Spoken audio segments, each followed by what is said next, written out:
Welcome back, everybody. Well, despite what the president has been saying, the brand new Fox News polls are showing that an overwhelming majority of Americans believe the government has a spending problem. We're talking about 83%. The poll was released just a couple of weeks before massive defense spending cuts are scheduled to take place.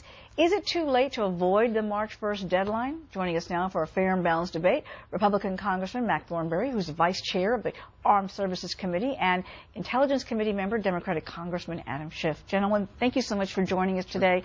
Pleasure. Let's talk for a moment about what's at play. Many people are really worried about sequestration and the impact that this is going to have on the country. You have Leon Panetta saying if these cuts are implemented, it's going to really devastate our military. How do you feel about this, and can we find a middle ground here? Yeah, well, they should be worried, because not only does it cut readiness and training, but we learned this week that they're not going to send a second carrier to the Persian Gulf. So it's affecting the real-life military capabilities in dangerous parts of the world today. And absolutely we can find common ground. The House has passed bills last year to substitute other savings for sequestration. Bills have been introduced this week. One would delay the implementation of Obamacare for 2 years. The other one would reduce spending through attrition of federal employees.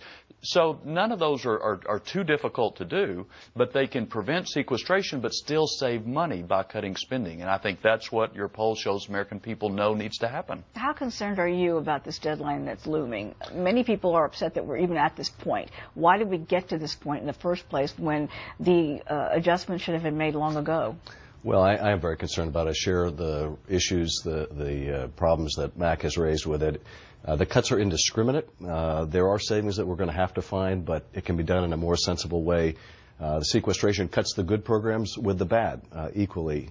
Also, it will have a real dampening impact on the economy. It will cost us potentially 1 to 2 million jobs going with this swift to kind of an austerity plan.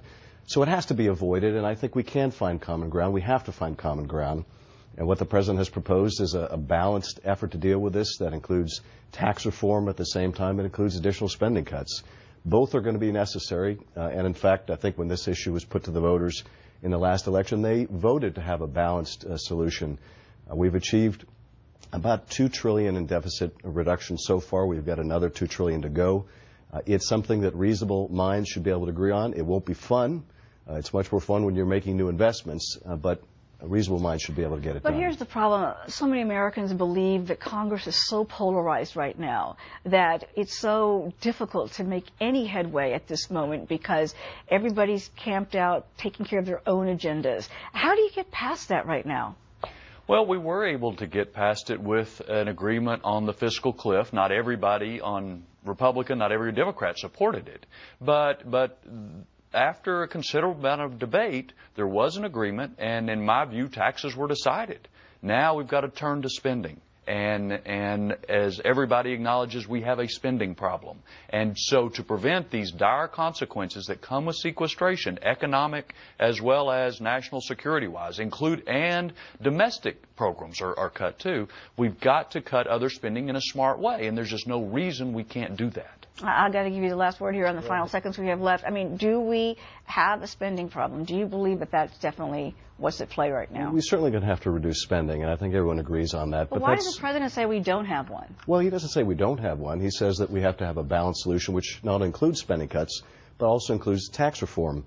The first round of deficit reduction we did under the Budget Control Act was all spending cuts. The second round was revenue increases, and the third round, which we're facing right now, will have to be a combination of both. That's what the president's advocating, that's what the country wants, and that's where we're headed. Gentlemen, thank you so much for joining us today. Certainly an interesting debate that's on the table right now. We'll be watching that very closely. Thank you.